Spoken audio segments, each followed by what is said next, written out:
Hi, welcome to Total Sound. My name is Ron Curtis. I'm Dory Diamond. Who's our guest tonight, Dory? Tonight we have Bill Bruford with Bill Bruford's Earthworks. That's right. Total Sound is an alternative music program which showcases music and musicians that don't always get the spotlight. We have a great interview with Bill, plus some live music and some other interesting surprises. So here it is for you. Total Sound. That's right. Our guest tonight, today, or whenever this is shown, is Mr. Bill Bruford, drummer, composer, and all-around good fellow. Bon vivant. Bon vivant from Earthworks, currently touring the United States with Bill Bruford's Hello Earthworks. and welcome to room 302. That's right. We're in welcome to the big time. Isn't it lovely? We're in the Palos Verdes Inn here. And Bill, we have many questions. I can see they're all written down there. I'm ready. You have many answers. And we were with you today at KCRW, and you were doing an interview, and you were mentioning that KCRW is one of the stations that gives your music a chance and plays it. With all the tight radio playlists and everything that's going on, what is it that you feel can be done in order to enlarge your audience, in order to give the radio stations a kick in the butt to play some more of your music? Oh, well, I mean, I'm really not on a crusade here. It's the way the American scene is set up right now. Something might change. Usually an oil crisis or two has a big effect. The last time there was a big change was really in '73 when the Arabs, whacked up the price of oil and vinyl. For the vinyl, sure. Vinyl the vinyl went cost. through the roof. Now Records we're- suddenly doubled in price, whatever it was. Now we have CDs, though, and Yeah, you do, so I don't quite know what happens next. But there's no doubt it's a difficult time for, what should we say, music with funny bits in it. music with funny bits. Is that how you or were? music that does anything that deviates at all from the norm being, let's say, for the point of argument, the Fleetwood Mac LP. So, so intelligent music as opposed to bland. No, I didn't Sort say of. that. You said that. Well, But, that's what I I've read think. that this is called the intelligence of jazz. I believe that. So, Well, there we go. no. but there is a sort of norm of pop music, and, Right. and that is, in the interests of companies to keep that going around. And that sort of spoils the market for the rest of us. In other words, every time Genesis makes 2 or 3 million, or spends 2 or 3 million making an LP, that's a lot of money that other guys could also use to make LPs with stranger music.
And part of the sound of Earthworks is, it is an attractive sound. It is designed to be attractive as opposed to repellent. Right. I mean, there are groups that will repel you deliberately so. You know, Archie Shepp in his heyday, or King Crimson when it was really going. You know, they can be repellent orally, just up here in the ears.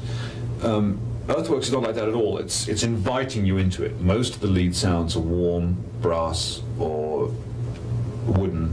Right. Most of the drum sounds are fairly delicate, although we can get noisy. But it's an inviting kind of thing, an airy, inviting sound, which is deliberately constructed. You made a really interesting comment. We were in the car earlier. You were saying that with all the bands and all the projects and things you've done, you tend to outgrow groups.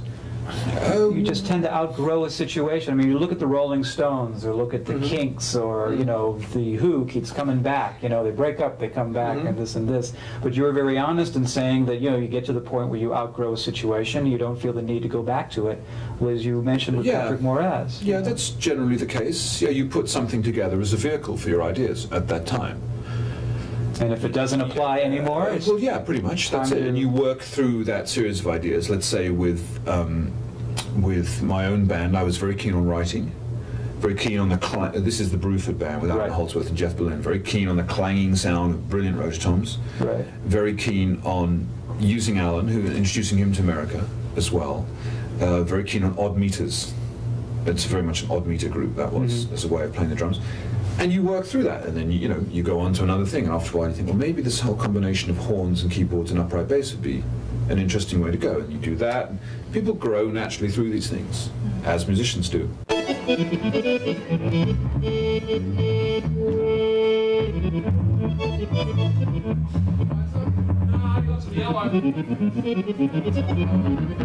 we going to do the bass?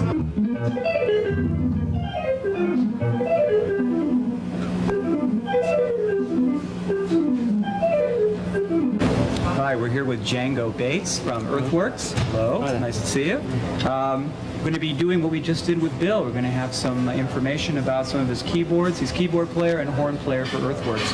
This is the most interesting looking horn. It looks like an antique. Yeah, I should start with this. It's the simplest out of all this stuff. What do we call this? Well, in England it seems to be called tenor horn, and out here I've heard it called alto horn, and some guy described it as a peck horn. And he told me it's because in the brass bands it just goes peck, peck, peck, peck, and just plays the offbeats all the time. So that's a good name for it.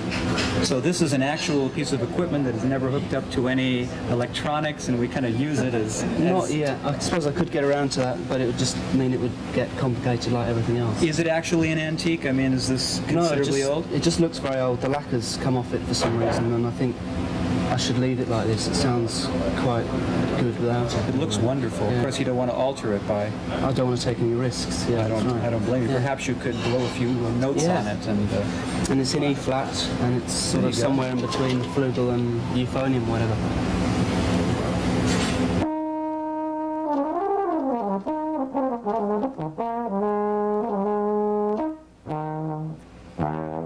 It's got a good range on it as well. It goes from...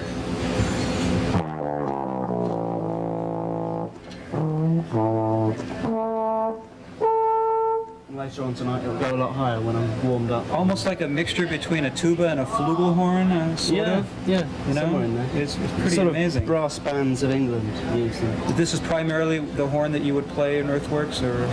Definitely, yeah. I started on trumpet, but I just found it very hard to get any individual sound out of a trumpet. And certainly I've never seen any musicians playing this before, so you're probably all by yourself. Good. No Good. competition. No, absolutely. And as far as the keyboards go, we having your basic synthesizer setup and sampler over here. Do you ever take any, for example, any of the sounds from any other horns and things and incorporate them into the keyboard banks that we have? I've got one sampler, and that's that's the Ensonic, and I have sampled not horns so much. I've sampled me hitting a bell and singing a note, which came out quite nicely.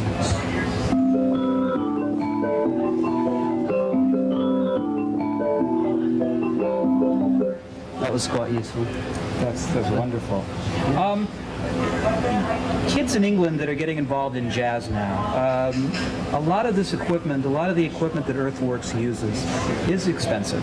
It's not the type of equipment that is as easy to get as a trumpet or a saxophone or an acoustic bass or whatever. And Earthworks really seems to be alone in being able to incorporate electronics into what is essentially jazz. Do you feel that if the kids did have more access, money-wise or whatever, to this type of equipment, that the state of British jazz would lean a little more towards electronics, or do you think that they would stay away from it and want to stay more traditional? I think it's not so much to do with gear as just to do with what they've listened to and what they want to reproduce or what they want to get away from, depending on the way they feel about music, whether they want to recreate something or get something new. I mean, I got into this by accident. Someone kept on nagging me to get the synthesizer because I used to just play a Fender Rhodes on this gig, and I accidentally got this, which is like everyone who saw it said, "That's a mistake, man. Those are going out of fashion." And of course, 3 years later, everyone wants one. This is the Prophet 5. Right. And this, I don't know, you can get these for about £400, $800 now, and it's not really a hell of a lot of money. Would you say that the kids, the jazz purists, would really want to stay away from electronics because it would remind them too much of the fusion bands that they feel might be a little excessive in their soloing? I think a and lot things? of them maybe wouldn't even know what to do with it instinctively, because none of the sounds would suggest anything to them, whereas they can sit down at a piano and that's going to suggest Herbie Hancock or whatever. You know. We wanted to talk a little about your other current project, Anderson, Bruford, Wakeman, and Howe. I understand there's a second album. Yeah, we finished a second album. Yeah, that's a sort of an epic in itself. That's been running for a while. That started in around March or April. How is it that you guys came together? I mean, there's press about the fighting, about the John band. came around. John came around and said, you know, what's this about an SDX, which is the instrument I play. And I said, well, come on, I'll show you what it does, you know, and he really liked that. I mean, he thought it was great. Typical John Anderson. Absolutely loved the SDX. Could do a million things at once, you know. Could sound like Aboriginal heat. Could sound like Ayers Rock at 110 degrees, you know. There you go. And so he said, that's nice. And I thought at the end of that conversation I was going to play on one of his solo records. But things change, you know, and by the time Steve Howe turned up and Rick Wakeman and we made this LP, then people are saying, well, the best way to promote this is to go on tour. Do you want to come on tour? And usually you'll find musicians say yes rather than no. It's in their system. It's just in your blood, right? If people ask you, you say yes. It's what actors and musicians do, generally speaking. It's tough to say no. There wasn't any animosity or anything within the band after, or let's say a sense of not being together after all this time. You know, I don't know. Can we do it again? You know, I'm not going to go out and collect Rick Wakeman LPs. I mean, you know, it's not my style. But I mean, he says he has 24 solo albums. I take a guy as I find him. You know, if he's there at the session and he can play the music and he can stand up straight and he sounds good, which Rick does, and can do all those three things, then that's fine. As opposed to other members that we were talking about. I'm trying to downgrade this stuff. You see, you guys think about this stuff a lot. We don't think about. You think about your music. You want to play your music and make music. Yeah, I'm saying who's playing keyboards? Me away. On the way to the studio, I say, I wonder who's playing keyboards on this to myself. I think maybe it's Rick. Walk in, there's Rick. Hello, Rick. How are you? Boom, boom, boom, boom, boom, boom. Hi. We're here at the Strand with Bill Bruford, who is graciously going to be telling us a little bit about his wonderful Simmons electronic drum kit, etc. Bill? Or not so wonderful, It's depending not? whether you play it or not. Well, I wouldn't know the first thing about this. Well, You could it's, give us a little kind idea. of the heart of the band, really. A number of pads, and the idea of being, of course, a drummer's fantasy that generally any pad can be any sound. So there are basic drums.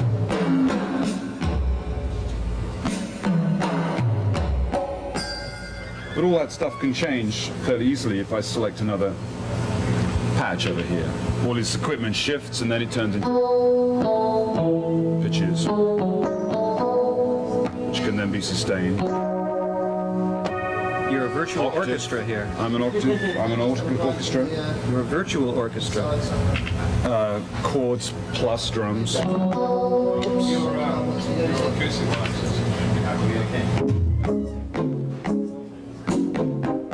Sounds like Stromboli kicks. Correct. And And these patches can be shifted via a little foot pedal here, which allows me to shift through them. So we have, then we could have, or we could have, or we could have,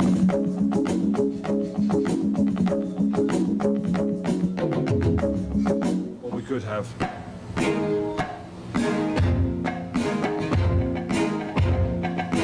So the drum set can be anything that you want it to be at any time, depending on what the composition calls for. this is really amazing. When you says zone intelligent, is that sort of praising itself as being such an intelligent piece of work? Yeah, I mean, this reads information across the pad as well as under velocity. The harder you hit it, different things happen. But if you're back over here, doing something like this, as I move across, of course, there's different pitches from the conga drum, depending on where you play it.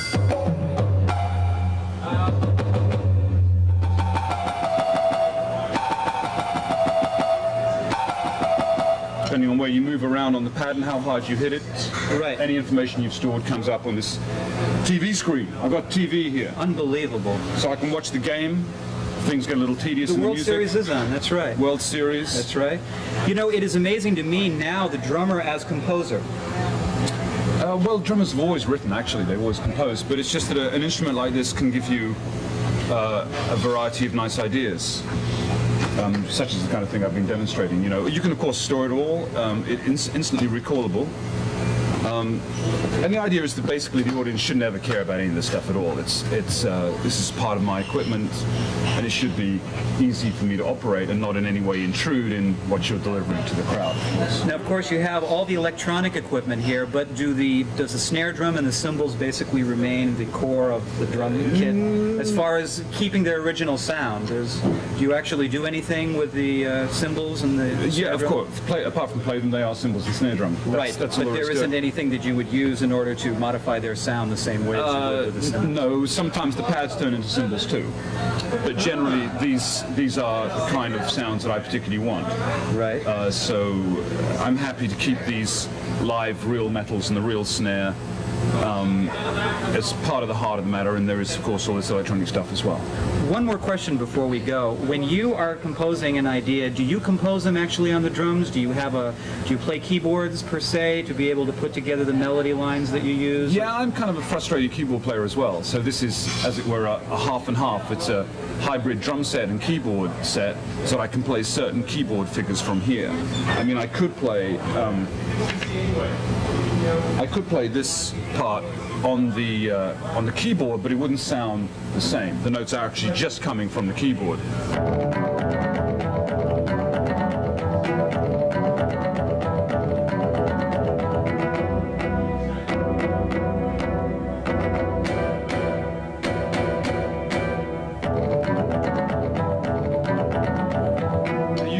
You could have a keyboard player play this, but it's not going to sound the same. It's the rolling feel of the drums that you're after. So I'm Right. trying hard not to duplicate something that Django Bates might want to do over there. I don't want to tread on his toes. We're looking for complementary parts.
fortunate enough to perform at a fairly high standard with some of these guys, and I don't think I'm going to go and join a bar band in a hurry. You know, it's too important to me. You know, I'd rather not play at all than play some jam. Really. Any chance of another solo album, or do you think that all your energies in Earthworks are kind of satisfying that?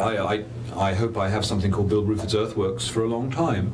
Whether it is this particular configuration of musicians, I wouldn't know, but let's hope that we have a Bill Bruford's Earthworks that would be a vehicle for my suitably rabid and manic ideas for a So- while. I certainly do hope so. So perhaps It's a lovely, situation, wonderful music. situation like King Crimson, maybe you have one person that's basically involved with the direction of the band. Yeah, I think we have Bill Bruford's Earthworks, that I would use or not use as I saw fit.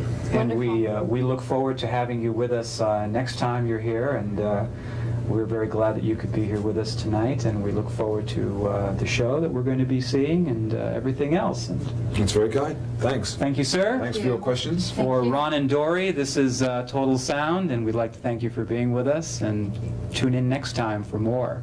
Good night. Thank you.